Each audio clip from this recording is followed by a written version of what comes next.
everybody. Joshua Asbill with a positive quote. Today's positive quote: what is Christmas? It is tenderness for the past, courage for the present, hope for the future. Ho, ho, ho! Ho, ho, ho!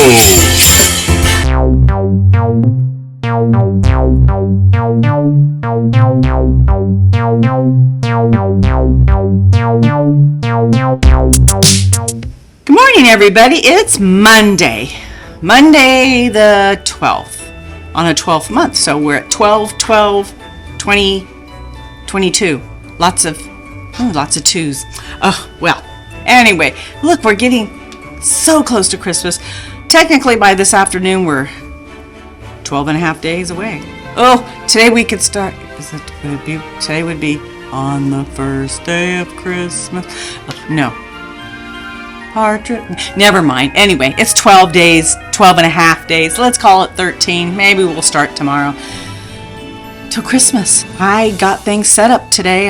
Not today, but yesterday on the weekend to start wrapping all those packages. I love shopping for them, but wrapping them is another story. But today is Monday the 12th. And on today, Monday the 12th, I'm going to give you the National Day. I'm going to give you two because they're very Christmassy. It's National Gingerbread House Day, or Gingerbread Man, Gingerbread House.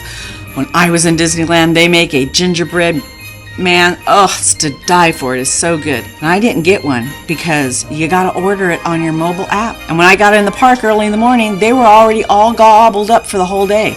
Can you imagine? I didn't get one. Kind of bummed me out, but I love a good gingerbread. And then the other one is the one that people made fun of me for a while until they realized I was pronouncing it correctly. It's National Poinsettia Day. Yes, poinsettia. Not a poinsettia. It's a poinsettia. You know, that nice flower in a pot that I told you about, that you should go to Duarte's for to get one because they're really pretty. But you can get them just about anywhere. They're just a little finicky. They like certain kind of weather and certain kind of humidity and don't like a lot of light. They like it to be a little darker. And I usually always get one though because they're beautiful. But come the first of the year, they've dropped all their leaves and they're looking pretty sad. And if you have a cat, or a dog too, don't let them eat the leaves. They're poisonous to them. No bueno for the old tummy-o. So that's what I got today. Gingerbread and poinsettias. See you tomorrow. Have a great day. Hey everybody, welcome to Monday. Happy Monday, December 12th. We are cruising into December, through December. We're about at the halfway point.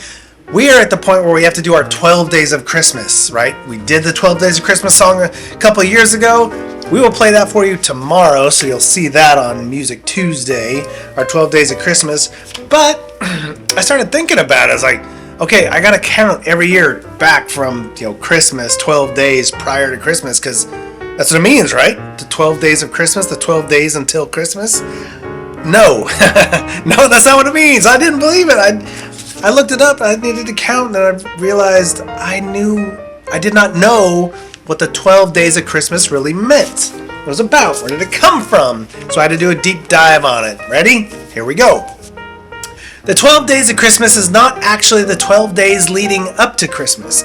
The 12 Days of Christmas is actually the last 6 days of December of the current year, or the old year, and the first six days of the new year. That's your 12 days. So 6 days in December, 6 days in January. The last 6 days of the old year, the first 6 days of the new year. That is what the 12 Days of Christmas is based on, right?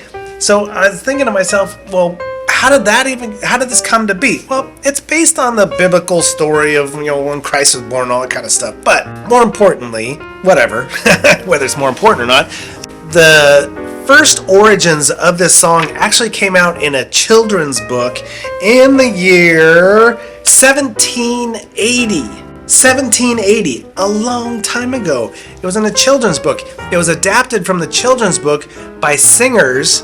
It's most thought by historians that singers thespians, people that did stage work and stuff like that, they would use the rhyme or the story as a way to warm up their vocal cords. And it was very rhythmic and had a progression to it. So it was a good exercise to get warmed up before you had to go sing or go on stage. So that's where the song took over, and it kind of changed over time and whatnot. Interesting note about this book, though, the children's book. This was crazy. In 2014, a first edition copy of the children's book that is the foundation of the song was sold at auction, at Sotheby's auction, for a little over $23,000. 2014. $23,000 in 2014, a first edition of this book. Crazy history of a simple little song. Now, all the little meanings to each thing are very, related to the, the time and what was going on at the time and the story of, the Christmas and blah, blah, blah. But very interesting stuff. Now, the version of the song you're going to hear tomorrow has nothing to do with the history or anything like that. It does, however, to do with a bunch of characters from the morning routine that had fun making their own version of the song. See that tomorrow.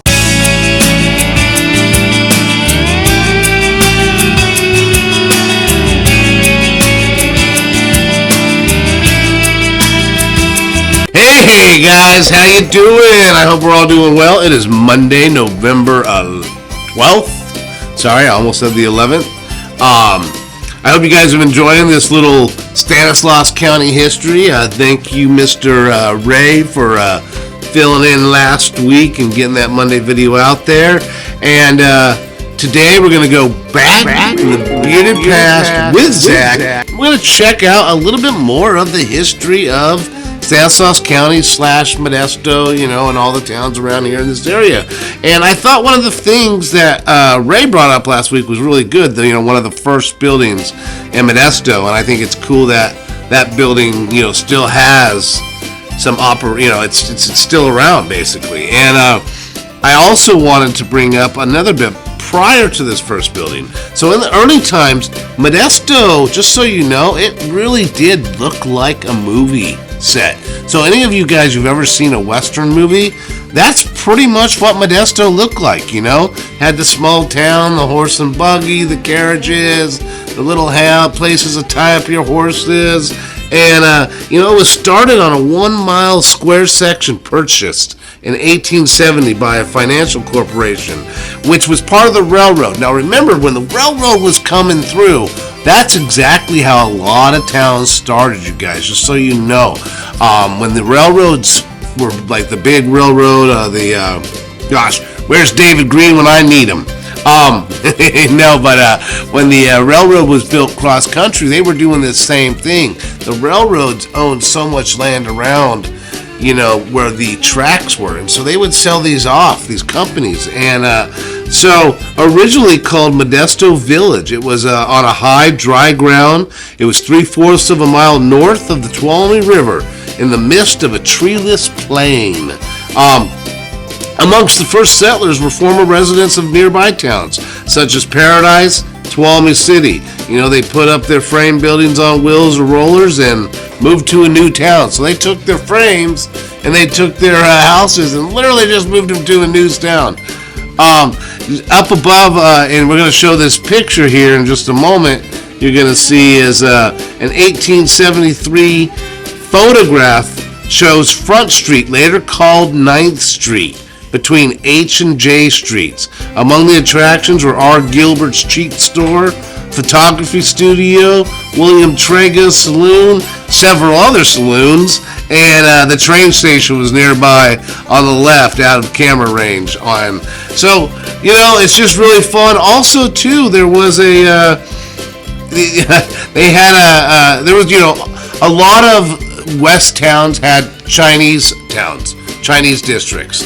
And they actually had a gentleman who delivered laundry in a push cart. Was a common sight in Modesto in the 1870s. So, very interesting stuff, guys. I hope you enjoy this. Have a great Monday. Go down to H and J Street and just try to imagine an old Wild West town, man. Later. right, it is Monday. And we'll be starting our projects this week. The projects for the month of December, for the holiday, just like we did for October, Halloween, Thanksgiving, November. We're going to be making, yes, movie trailers again, or here's the parameters. It's either you're going to make a movie trailer, you're going to make a product commercial that's Christmas related or holiday related, or you're going to do a Rescene It. What's a Rescene It, you say, or you ask? A Rescene It is where you take lines from a scene in a movie, popular lines from a scene in a movie, and you reimagine those lines into a different scene, right? So I'll show you an example right here. Hello? Is my Sub-Zero Chillerator running? Well, then you better go catch it! That was a good one.